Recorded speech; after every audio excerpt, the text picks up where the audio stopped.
Hello, everyone, and welcome to 27Crows Radio. This episode is going to be a little bit different. It's not going to be pre-recorded because we couldn't get Skype to work. We were having technical issues, and I might be receiving a package, so I might actually go to the door for a quick second. So it's going to be maybe a little bit crazy today, but we managed to get Google Hangouts to work, and today I'm delighted to be speaking with Lacey Lynn, a YouTube content creator, a traditional housewife and loving mother, and a recurring guest on my weekly podcast with Mark Collette, this week on the alt-right. She joins me to discuss a little bit about traditionalism, family, and what makes women actually feel fulfilled rather than what women are told will make them happy by a downpour of voices in the mainstream media and Hollywood. So welcome to the podcast, Lacey. Hi, thank you for having me on. No problem. Now, I wanted you to tell me a little bit about how you came to alt-right issues, how that you got interested in this, and why you started a YouTube channel. Definitely. Those two things are different. They they differ. I didn't start YouTube because of alt-right, but I can give both stories. So I'm very excited to get into alt-right issues on YouTube. First, I started YouTube because of feminism, because I hated feminism. My first video was called In Defense of June Cleaver. Really, what I wanted to do, I didn't think that I would be a YouTuber. My first video was actually just reading out something that a piece that I had written. I had heard all this feminist backlash against the character June Cleaver, and I find a lot of myself in that character. So I was tired of just constant, like I couldn't even fangirl about it, because it was just constant, feminist backlash. So I took to, episode references and some quotes from Barbara Billingsley herself, and there's more where that came from. So look forward to a part 2 in the future. But it was just about kind of countering that narrative that June Cleaver was repressed or oppressed, and that's how I started YouTube. And then I didn't think that like I would make any more videos. In fact, I think in that video I said, I don't know if I have anything else to say. Of course I have. To get this one thing out there because it's driving me crazy, right? Yes. I think a lot of us start that way, where we just pick one topic and we're like, I've got to say something. Right. So I just wanted to hand off the video link in every conversation, like, but then I started looking at the men's rights hit me very soon after that. And then I got interested in how other people were approaching anti-feminism and egalitarianism, and the men's rights movement kind of came to my, I became aware of it, and then kind of trying to sort that all out myself, because I didn't really understand that there was another option, to anti-feminism. And then so I just started kind of making more and more videos. And I was in Facebook groups, anti-feminist Facebook groups, and they're like, well, you're a tradcon, and I didn't know what that meant. So I Googled it, and I'm all like, the code words. tradcon, is that, are they trying to be mean?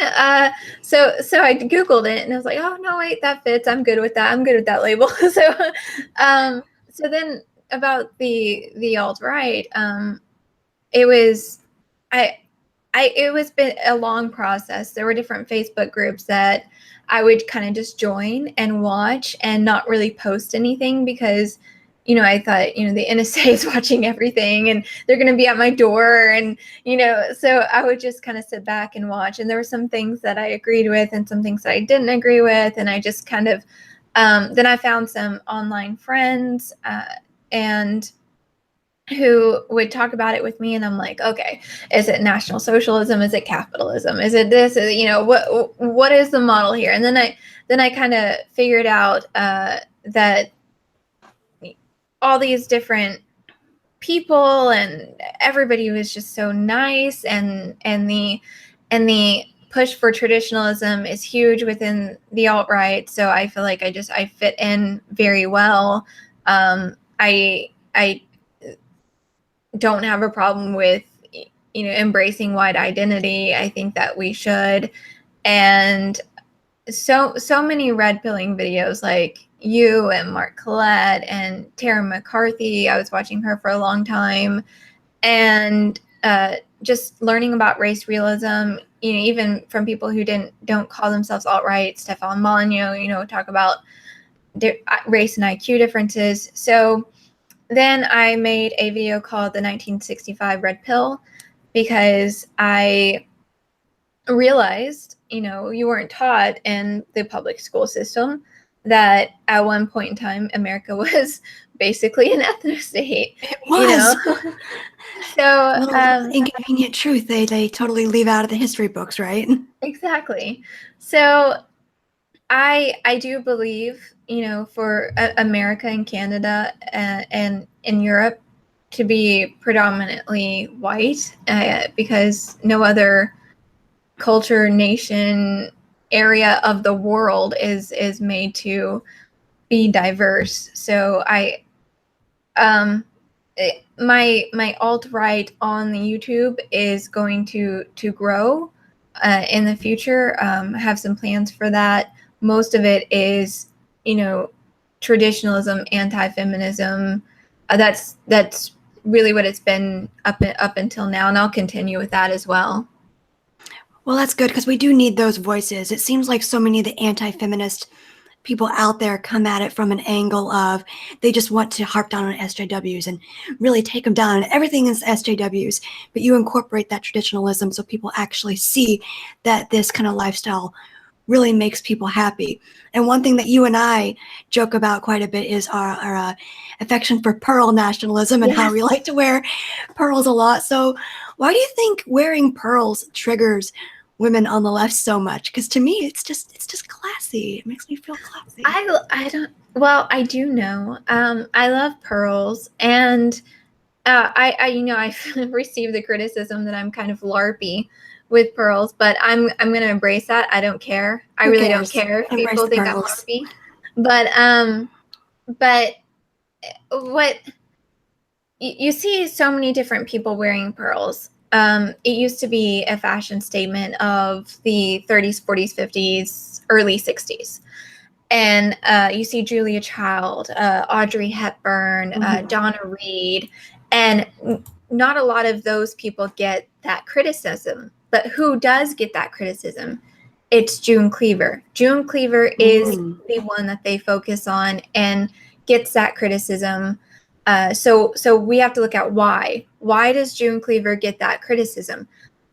When you watch Leave It to Beaver, of course she has her own opinions. That's a straw man argument. We're not even going to go there. I feel like that's, if you haven't watched the show, then don't make that argument. But she is more of a submissive housewife, more of a traditional housewife. It's not called the Barbara Billingsley Show. It's called, like the Donna Reed Show is called the Donna Reed Show. So I actually have a former friend who unfriended me. Happens a lot when you come our way, yeah. Because I'm anti-feminist, and she said, all June Cleaver does is peel potatoes, and she's a doormat for her husband, and all this stuff. So which just go watch the daggum show. But yeah, they're just listening to people who want to criticize it, right? So I really do think it's an attack on the nuclear family. It's attack on traditionalism. The difference between, and I love the Donna Reed Show. I absolutely love the Donna Reed Show. I love Donna Reed, but it's not a female-led show, and you don't see a lot of June, kind of bite backing or she is more of a submissive, more conservative character, and she fully embraces the kitchen. Scary, Women actually who like to cook. How horrible. So you can look at a lot of people who wear pearls, like, the aforementioned people, Audrey Hepburn, Julia Child, Jackie Kennedy, a ton of people. They don't get the criticism. Who does? It's her. And why? So Speaking of like the attitude of housewives being oppressed, and they give that a lot to, you said her name is June Cleaver. Did I get it yes, right? Yeah. yes. So many women want to accuse us of being oppressed, and I see celebrities claiming that we all want to turn the clock back to the 1950s, even though it can be argued that the country was, much better off back then. What would you say to women who accuse us of wanting to go back to a time when women were oppressed and submitting to the patriarchy? Because I saw you had a video about submission. Well, I would say people who say women were not allowed to work at that time, I have said, I'm sorry, I got something in my eye. It happens. It's all live. I said, I would say, okay, tell me when women entered the workforce. At what point in time in American history did women enter the workforce? And they can't answer it Mhm. because women have always been able to work, whether or not they were we recognize in traditionalism gender roles, and we know that women go after different fields and men go after certain fields. So there are differences, but women have always had the opportunity to be outside the home. The feminists have completely lied Mhm. that women have just been chained in the kitchen and that's all they were able to do. A lot of women made that choice, but when we talk about we want to go back to the 50s and enslave women, that's a straw man argument from the beginning. So I don't even Women who really didn't like, live during the 50s, even, right? right, I don't like that. I don't even like to debate that because it's just a complete lie. Now, I had one grandmother who worked through the 50s, and I had one, she had children late in life, so I have older grandparents. I had one grandmother who was a teacher, and I have one grandmother who was a 50s housewife. And I have talked to people of older generations that give me a lot of accounts of, yes, I was a 50s housewife, or my mom was a 50s housewife. So there was this spike of the traditional gender roles of housewife, female housewife, male breadwinner in the 50s, because it was a post-war economic era, and you had families coming together, kind of deciding if family values were really rampant. They just come out of the war, and then we had an economic boom. There was, Gloria Steinem says that the modern kitchens were made from the patriarchy to lure women into the kitchen. What Oh, really, give me a break. I know, what Just it because she didn't know is how to boil water. the assembly line, really took off. There was a small industrial revolution, that hit after the post-war economic boom, and women actually returned home from serving in the wax and the waves because I don't know, they wanted to, and they had the means to, right? Our country came together after the war, so there was this spike of traditionalism in the 50s. But when people say, oh, you just want to return to the 50s where women were oppressed, it's a straw man argument from the beginning. So it really doesn't make any sense. Women have always been able to work. Yes, there was June Cleaver, but who was Barbara Billingsley? She received a paycheck for the acting job that she did. I call straw man. Exactly. Exactly. Do you think the reason why so many people, or women in particular, like feminists, find the word submissive or submission offensive is because it can be rooted, say, like in Christianity and submitting to something greater than oneself? There is nothing more that I have ever seen than the word submission that gets a feminist mad. Mhm. And it is the one thing that I think, even more than pearls, that they will just, their heads will just blow up. I mean, and spin around, and They can't imagine like being a partner and giving oneself to someone else for something more so than just them. right. And even, and I've been so discouraged lately, even among Christian circles of the progressive Christianity, that they're willing to read, it says in Ephesians 5 specifically, uh and I made a video about this, that that women are to submit to their husbands. And some progressive Christians will be like, oh, no, we're supposed to submit to each other. I'm like, yeah, submit to each other under different roles, or it wouldn't have been specifically laid out. Well, why do I think that they have a problem with that? It's even people who don't think that they have a feminist slant have a feminist slant, and egalitarianism is basically feminist light. It's trying to find a way out of gender roles, and working or not working, that's another straw man argument, that it doesn't really matter. You can embrace traditionalism and have a job as well. But when we're talking about submission, feminist or feminist light, somebody trying to find a way out of those gender roles, especially among the Christian religion. Now, I know that some religions don't have that kind of patriarchal nuclear family, male authority kind of thing. Mm-hmm.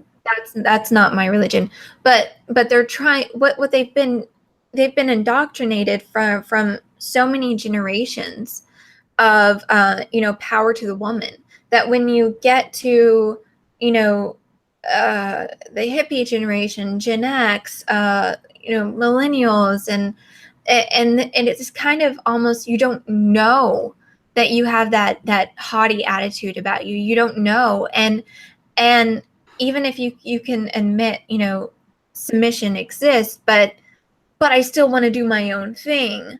I want to do my own thing over here. I want to be my own person. In Christianity, that just doesn't exist. You're one person and you're submitting to each other under different roles. Now, outside of Christianity, we have ways that we need to submit anyway. We have to submit to authority in other areas of life. And I'm going to call out this hyper individualism that it's just all me. I'm strong, I'm independent, and I can make it without all y'all. It's really such a haughty attitude. I think it does stem from feminism. I think it stems from the breakdown of the family, breakdown of community. And I think people are doing it without even realizing it, because it's been generations that we've been indoctrinated. Like, you're this strong, independent woman, or you're this strong, independent person. So when people actually have to recognize authority, whether that comes from their husband or the church or the government or your boss or anything, a lot of people's first reaction is, I'm being oppressed. No, you have to submit under authority, because we live in a world that needs order. We need order and hierarchy. We need order and hierarchy. Natural. And when they talk about, I want to be independent, I don't need no man, that just seems really weird to me, because I feel stronger because I have a wonderful man in my life, not in spite of him. For lefties who might be listening to this, in what ways do you think being married has made you stronger and more fulfilled? Well, I find a huge freedom in embracing my role, and a lot of people, it's stuffy, it's old fashioned, it's this, it's that. But when you really embrace it, and I think Suzanne Vanker came out with a book called I can't remember what it's called right now, but it's talking about being an alpha female and that dominant personality, and kind of having to give that up under your marriage, and embracing anti-feminism, and having to kind of check yourself, and so I'm not a dominant personality. I'm more of I wouldn't say I'm a follower, but I'm more of a submissive. Submission comes a little bit easier to me anyway. I think I'm an anxious personality. So when I'm anxious about something, I'll check with my husband, so it comes a little bit easier, and we agree with a lot on a lot of, pretty much everything. But when I really love being a wife and a mother, and I really love nurturing. I love taking care of my family. So I know this is going to sound backwards to the lefties, but when I am embracing that role, I feel at my fullest, like I'm being more true to myself than doing anything else. And because of the opposition that I've got, because this huge feminist opposition that I got when I decided I was going to be a full-time mom and wife, you could almost say that embracing traditionalism and embracing that gender role is that freedom from the confines of what the progressives wanted me to do. So it is freeing, to be submissive, and to be submissive builds a lot of character, and it builds yourself as a person. And I think there's a lot of strength in that. There's strength in trusting somebody. There's strength in following, and there's definitely, I do believe in the nuclear family and the patriarchal nuclear family. So when my husband and I come together under different roles, it just works better. There's order, there's flow. So when I embrace that, I really do feel like I have the freedom to be myself. I have what they said, what the teacher said, what the Marxists said, what the liberals said. They don't have any bearing on me, because I know my place, and I'm going to embrace it whether they like it or not. So yeah. This is a bit embarrassing, but my power cord just got loose and my computer's about to die. I gotta plug it in real quickly. Okay. I'm sorry. Okay, I'm sorry, everybody.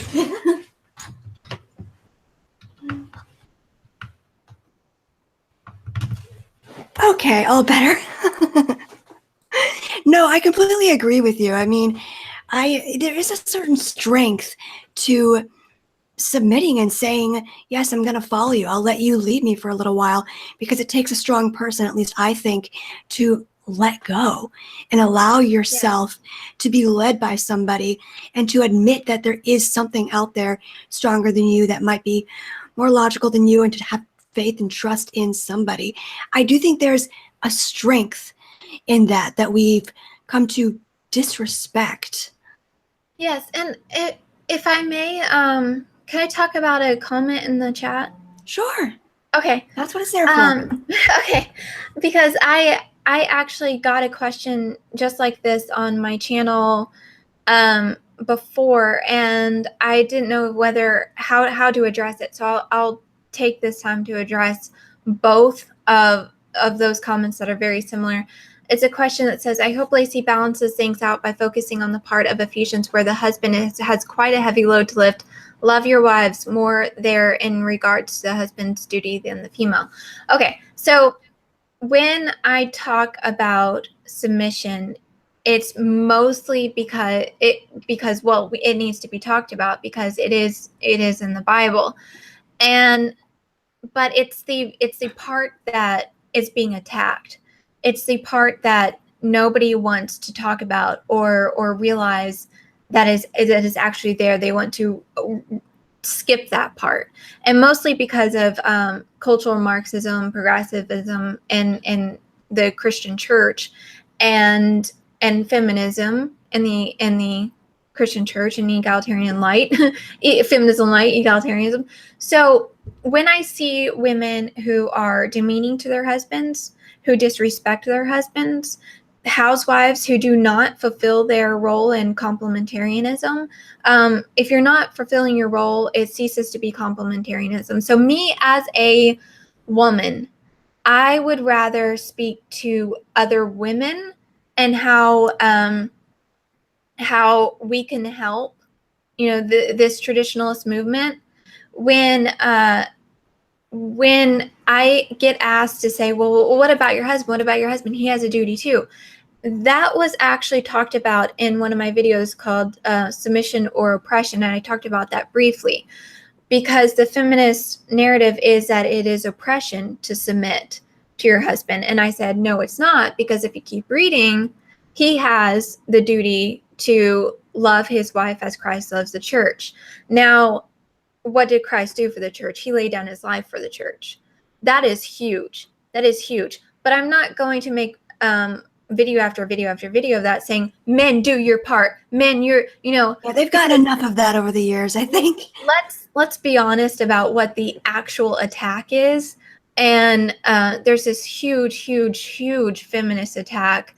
And I'm going to call that out more than I'm going to, call out men. And I don't really feel like that's my place. I think that the traditional male voice is something that needs to grow in this movement. And I'm so glad Mark Collette is here, and I hope other traditional men will speak out if they can. I know a lot of them have jobs, and sometimes wives, the traditional women are able to speak out a little bit more because we're housewives, we can't lose our jobs. But right. but I don't really feel comfortable with the men, you need to do this, men, you need to do that. And I really feel like if that needs to be talked about, that should come from a male perspective, really. I know what you mean about women out there who are so demeaning to their husbands, and we see that so much in Hollywood where the man is just kind of portrayed as being really dumb and he needs the woman to correct him. There was that really awful scene in the new Beauty and the Beast movie where she had to come over and fix what he was doing because he was too inept to take care of it himself. And I've seen that with former friends who are, how ironic, and now divorced, where the woman was like, just wouldn't contribute at all. I used to have, back in my liberal days, I had a friend who, her husband would go to work all day. He would get home and she was like, I hope he cooks dinner for us. And I'm like, wait a second, he's been at work all day. Can't you do your part? Didn't you go to the grocery store? She's like, are you kidding me? I'm not going to do that kind of thing. I've got my own work to do here at home. When she was like building a website or something. And I'm just like, if the man is going to work all day long and to sweat and toil and deal with a boss and deal with assholes in the corporate world, you can do your part and make the damn chicken. I mean, to me, that is just, and he gets the big piece of chicken. He gets the big leg. I don't understand this attitude of I am owed. And when women get very lazy once they've been married for a while, thinking, well, I've got the man, I can just sit back now. I don't understand. I don't either. And it's with I've done an interview for kind of efforts towards the men's rights movement, and I do believe that men do need a voice in this movement. Whether I'm a traditionalist, so it's going to come from that perspective, and so is my husband. But feminists have sought superiority in law, so that's something that we need to fix. We need to fix the laws. Mm-hmm. So I do believe that the men's rights. I don't agree with everything that I hear. Yeah, the MR rights can get a little bit too much because a lot of it is anti-traditionalist. So I don't agree with a lot of it, but I do believe that men's rights do need to be looked at. And one of their points is they are. I've heard from some people that they're afraid of traditional marriage because many modern housewives do not fill their role. Yeah, and women initiate most divorces. Yeah, that's a legitimate fear. Yeah, and it's disconcerting when most of the homemakers and housewives that online, offline, in person, feel like it's beneath them to keep a house. So my question would be, why are you doing it? And that started, way back when feminism began.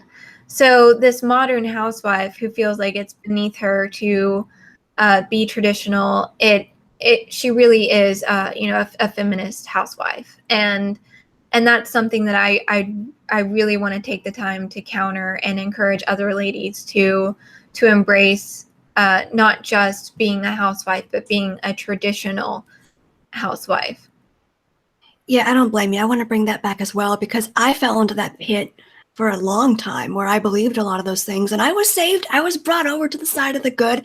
And I know we make fun of liberals a lot, we make fun of feminists a lot, but I want to see more trying to bring people over and less just like bash. Right. Because I do get the bashing and how it can be productive, and a lot of the opinions I came to them because I was kind of bullied into them. No, you see it this way, and I was just like, what are you talking about? And I did some research and actually discovered the other side. But at the same time, once we show the positives of being on our side and how happy we are, I'm hoping that will appeal to more women out there. But it's really difficult to reach them with Hollywood against us and academia against us, the mainstream against us. I saw a disgusting article in the mainstream just last night. I think it was something that Stefan Molyneux tweeted out. And it was a headline to an article that said, babies hurt careers, as though a child is a hindrance to be, sorry, as if a child is a hindrance and it's going to keep you away from being chained to a corporate desk. So tell me, what do you think the benefit is to being a full-time mother rather than being a career woman, something that feminists wouldn't know? Well, there's so many. The studies prove, and no, I don't have a source on me right now, but I mean, there's a ton of sources out there for it. Studies have been done. Look, yeah. Studies have been done that, if women don't have a family, by the time they're, in their 30s, they will feel less fulfilled as a person. They'll become depressed. When you're looking at generations like mine and even younger, Gen Z, you're not taught to think of one day I want a family. One day I want a family. It's just college, career. That's the track. That's the only track I was ever presented with. Yeah. Yes, me too. And then so when I went against that, I mean, it was like, well, it was bad, ironically. Yeah. So when you look at the biological differences between men and women, yes, there are some women who would be great at, running a business, or some women make it to CEOs, but the time and effort and devotion and just around the clock, hard work that takes, that is your life. And to make it that high, to make it in, a career, more than just marketing or sales or selling Mary Kay or, something like that, to have a huge career, that is your entire life. And so when you're taught, and Suzanne Banker also talks about this sometimes, when you're taught that career is the only thing, then you're not taught how to think about, I want a family, so I'm going to want a family someday. So when I think that most women would fall under the gender role, the traditional gender role, because of biological reasons, because we have more nurturing aspects to our body chemistry, our brain chemistry, and more empathy. Men have more high risk taking capabilities that prepare them for the job market, corporate world, and war. So there definitely are biological differences, and I think most people fall under those traditional gender roles. And I think most women would be happier being a wife and mother. Now, what does that look like? I think most women, I do find that there's this huge feminist push, definitely since the 60s, anti full-time homemaker. So we're indoctrinated to think that that's oppressive or that's no longer an option. So again, we're being brought up to believe that this is beneath us. And Right. women, when they embrace it, they found out that they find a lot of happiness and fulfillment in that. Now, if you are one of the women who want a job, then Suzanne Vanker talked about this as well. You're going to need to find a job that will allow you to also embrace being a wife and being a mother. And that is not something that is talked about in schools. It's not something that's talked about in society. So we definitely need to bring that back. Women are happier when they're embracing motherhood and being a wife. That's what I think as well. You do get your occasional outlier. Like, I can't think of Ann Coulter being a mother because she's just kind of cold. But then again, she's given so much in this world with all her books and her commentary, and perhaps helped to red pill a lot of people and just contributed in general. But I can see that maybe there are some outliers out there, but we shouldn't be catering to the minority, because I think the majority of women would be better served to find a good, strong man that they're compatible with, having a family. And I don't think women realized until it was way too late that being permitted to get into the workforce gave them freedom to be just as miserable as a lot of men going into work. Going into work in the corporate world, it's like, congratulations, you have permission to be just as miserable as a lot of men are going to a job every day. They said the same thing when gay marriage happened, like, well, congratulations, you get to be as miserable as everybody else, which I don't condone. Most couples I know who are married are extremely happy and content. But as far as work is concerned, the majority of people out there, they don't find their jobs fulfilling. They find their families fulfilling. The job is what allows them to be with their family more and to provide for their family. So we've really switched things, haven't we? Right. And with my husband, he does he finds fulfillment in his job, because that's his gender role is to provide, for his family, but he provides for his family. So that is the point there, family. Would he be doing a 9 to 5 if he didn't have a family, or if he didn't have any reason, no motivation? No, the reason behind all of this is family. So, and then you talk about outliers. Of course, when we had a more traditional society, anyway, there were people who felt, women who wanted to have a career, or there were outliers. Of course, there's always going to be that. Like I said, I believe most people, because of biological reasons, fall under those traditional gender roles. But people get so caught up on this societal pressure. And I've heard a lot of this, we don't want to return back to that because societal pressure, I'm afraid of societal pressure. Well, and that's what I say. Societal pressure is going to come regardless. Right now, we have a societal pressure for me to be outside of the home and for me to have a career. Societal pressure is something that is natural and people will always have and will always use. And what I'd like to do is use societal pressure to push what is best for most people and what will make most people healthy and happy.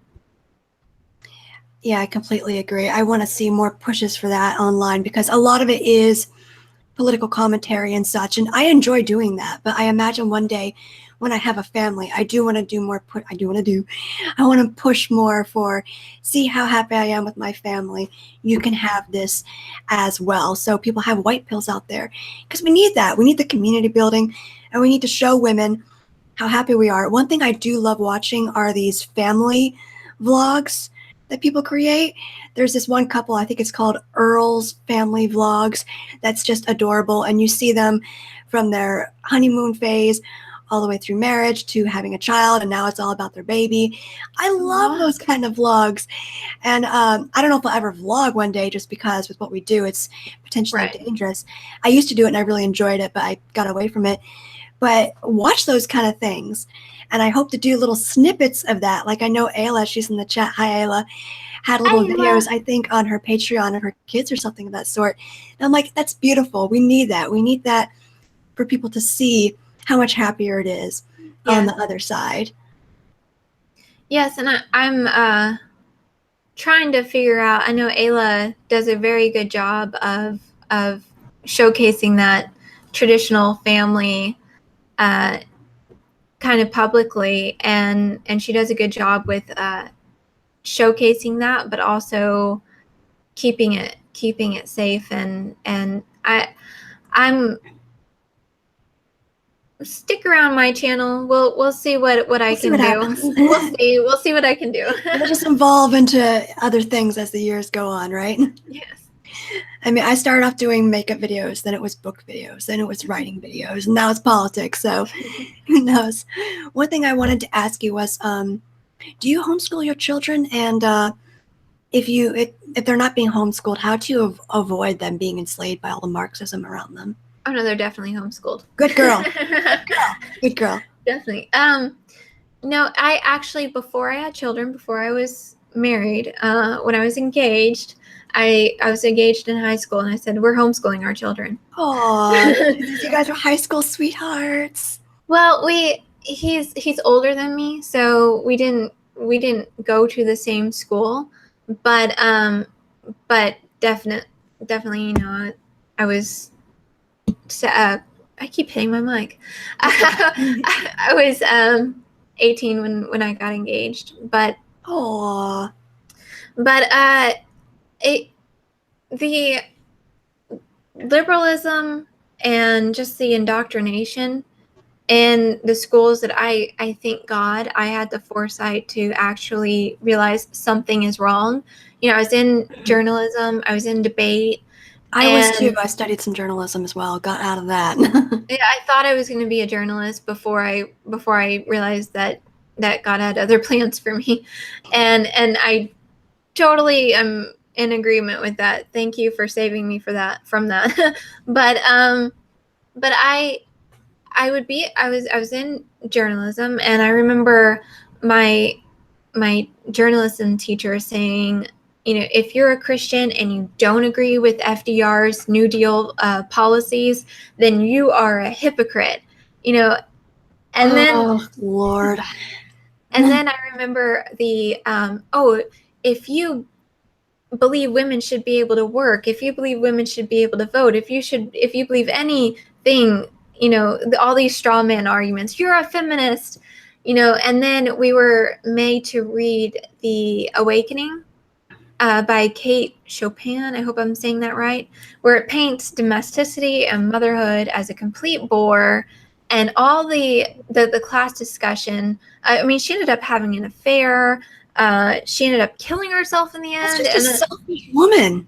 I know, and I'm like, this is not good though for the feminist movement. She killed herself in the end. How does that prove any point? But the class discussion was, you know, oh, she found herself in the end. She found herself, and I'm like, in death. Yeah, she found herself at the bottom of the lake, you know. So with the fishes eating away at her flesh. I don't want that, thank you. So it was just, and then we were, and I grew up in a small rural town in Texas. So you'd think, you know, oh, they can't get there. You know, they can't get in rural small town Texas. Oh, they can. Oh, they can. But they did, you know, they can. And thankfully I was raised with a good foundation of some traditional values. And my dad is very traditional. I go to him a lot with advice, and he's always been there for me, and he's a great example of a traditional man. And then I had other examples to look at. And so back to the homeschooling thing, I decided early that my kids were not going to go through that. And I think I made a great decision, because it's only gotten worse. And a lot of people like to point to homeschooling moms, you know, you're indoctrinating, and no, we're keeping them from indoctrination. Yes. And they have friends who have of different races or different religions. Not very much, because we live in an area that's predominantly white, but they are aware and will talk about, this is what they believe, but we do not believe that. And I'll tell my children, how to talk about it. Say, no, I don't believe that because I'm Christian. And I talk to my children about they're very, very young, so it's hard to explain right now, but I do it the best I can with we're just trying, and repetition is good to kind of get it in their minds. Like they have the craziest questions, like and then you find yourself explaining European colonization. So so Right. it's a journey, and I think Ayla and I were on a live and saying, we're not saints, we took on homeschooling because it is our duty. We have to. We have to save our children. But if we could trust the schools, if we could trust the education that they would be given, then we could have a community of moms, and especially without the Yes. second wave, where we were plugging into our communities, we're building our communities, we're building that homemaker community back. The house would be, dinner would be on time every night, and so It's the system that failed us, not the other way around. right. So I embrace homeschooling, and and I really like it, and I really like being there when my children, say the pledge, because that just warms my heart. And nationalist, but but but it's something that I really felt like I had to take on, because for the greater good of my children. I'm not gonna see my children go through what a lot of children, and you see it in the news, what they're going through right now. Yeah, you see these teachers saying the most repulsive things. I'm just like, I gotta keep my children the heck away from that. And I'll maybe have to get some advice from you on that, because I've already started thinking about, okay, I know what they teach in schools, so I know what my kids are going to run into. We believe this. My kids are going to run into that other narrative constantly when they leave the house. How do I approach this? So maybe you and I can talk one-on-one one day on how you Definitely. Well, it's a learning experience. Yeah, it's like, okay, that they're going to run into the exact opposite when they go out in the real world. I don't want them to come back and think mama's insane. So it's I can see how that would be a learning process. And I've discussed that with my fiance. Like, how do we tell our kids how it actually is when everybody outside the house is going to tell them the exact opposite?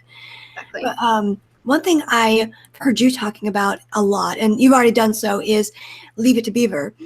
And why does that show speak to you so much? Because I have yet to see it. Sell me on Leave It to Beaver. Watch it. Is it on Amazon or I don't know? Well, actually, it used to be on Netflix. They took it off of Netflix. It's not on Hulu. There are some episodes on YouTube, but they're cut off, and it's not good quality anyway. Unfortunately, the DVDs if they're out there. The DVDs are out there, and I bought digital on Amazon. So Okay. I know y'all were talking on This Week in the Alt-Right about torrents. So I do not condone torrents. Do not condone it. No. Don't break the law. No. But I can see why people do it. But okay, so this is kind of an interesting story. I thought about this answer before. So it's I grew up, in a rural country town, very, very much like Mayberry, like Andy Griffith. And I moved to the suburbs when I got married. My husband moved me to the suburbs. So, and it's kind of that I don't want to sound uppity, but it's a nice area, So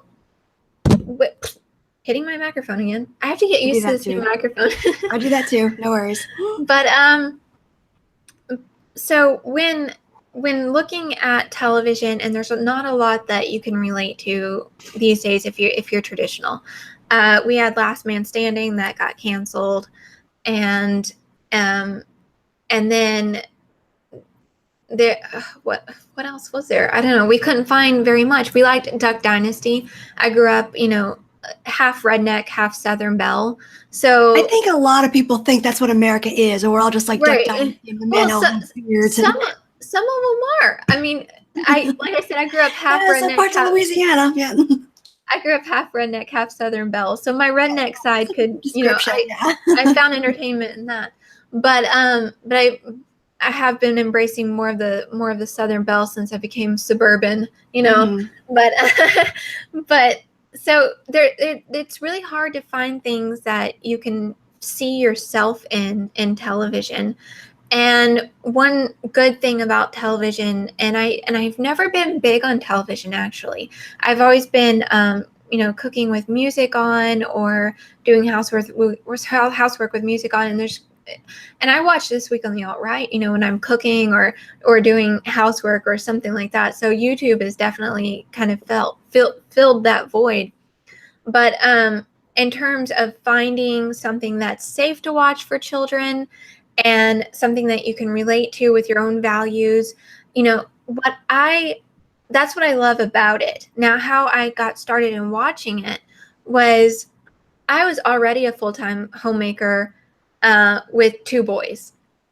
So I heard all this feminist backlash against June Cleaver. I'd heard all of it, she's oppressed, the worst, I've heard some terrible things.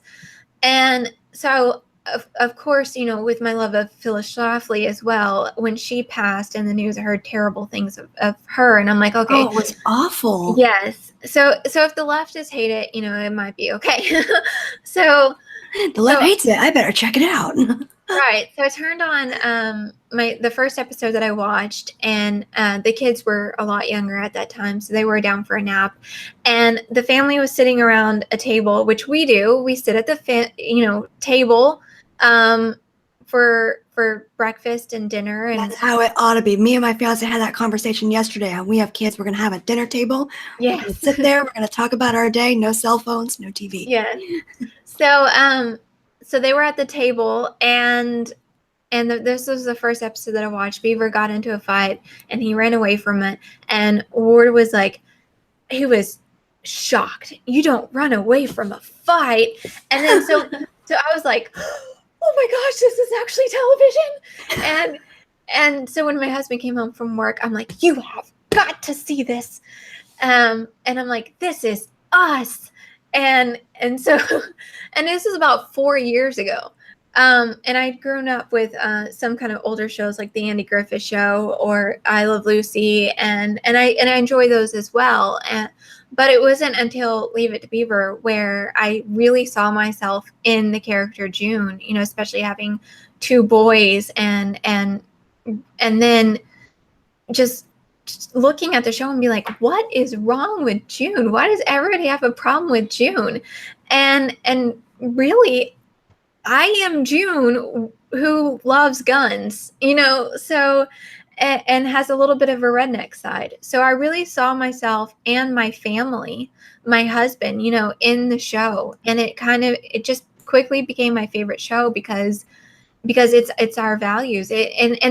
Even their day to day. I mean, it looks very much like my family. So, excellent. Well, I need to check it out then. Other traditionalists out there, or people who want to get into it. I guess that's the highly recommended show of the alt-right.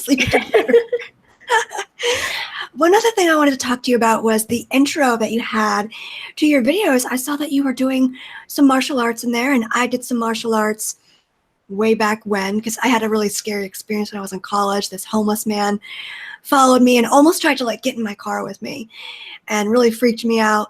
So my dad was like, that's it, we're putting you in martial arts tomorrow. So tell me about your martial arts background. What kind of martial arts do you do? Okay, well, there are 2 YouTubers that are actually my friends offline, and I don't like saying in real life because, if I found a lot of friends online that are better friends than offline. So I like using offline and online. But two YouTubers that are my friends offline are my trainer and his fiance. Nice. And they do YouTube as well. So, he does not even care. He doesn't care at all if I say his name. His name is Sunny Pazukas, and I do so I don't even know if you like. I can't spell that right now. Don't, it's okay. Leave that to other people to find out. So and his fiance, I do YouTube videos with her sometimes as well, and she has her own channel. Now he teaches Sistema, Russian martial arts. So was born in Lithuania. I'm sorry, I'm butchering that.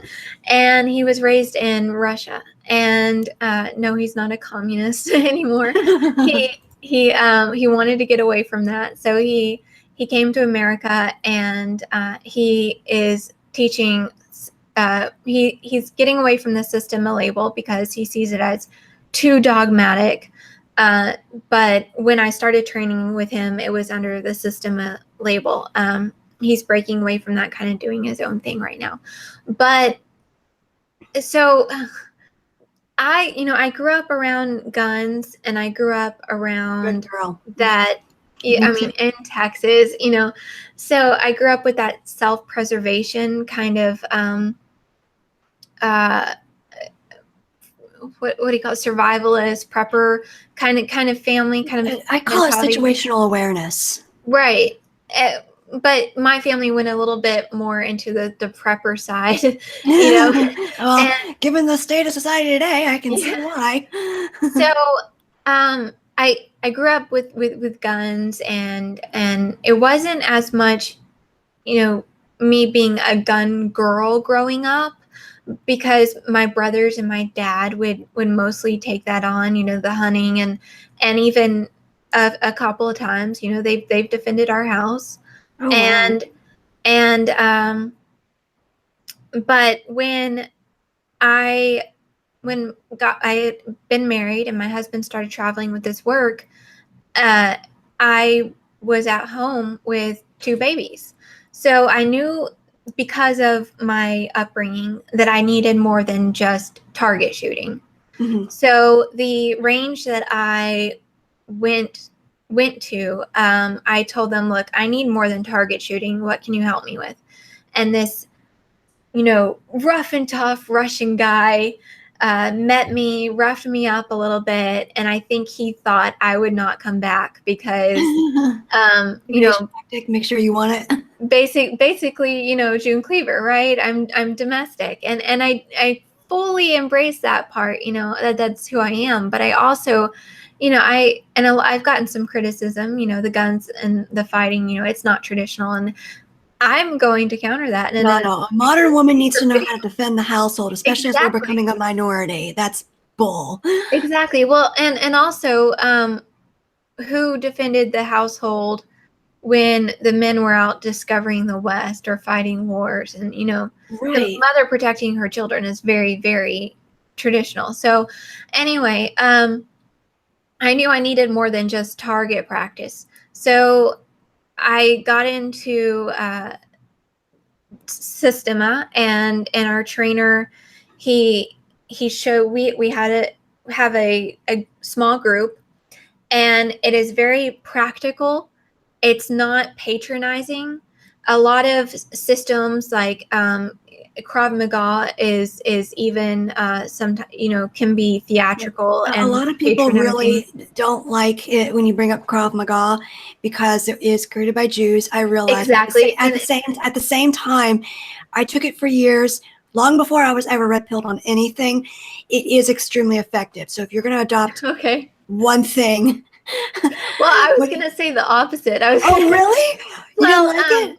Well, it's not like, and I was just saying it's very popular, Okay. When people want to learn self-defense or get into that, it's immediately, karate or Krav Maga.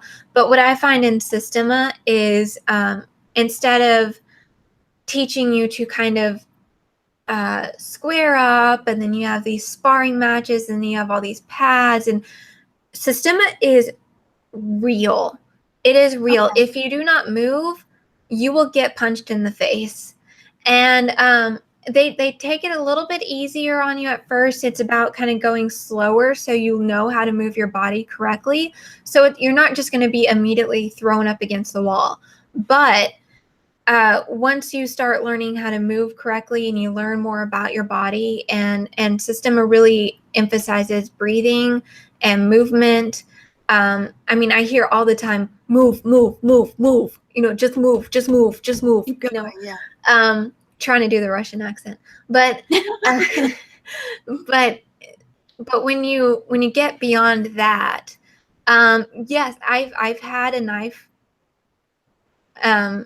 against my body. I've had I've been up against the wall with a hand around my neck, and there were no pads involved, and I've been hit in the face, and I've been on the ground, and because it it's just it's I would rather go into something like that and have somebody not take thousands of dollars from me and tell me, kick them, where.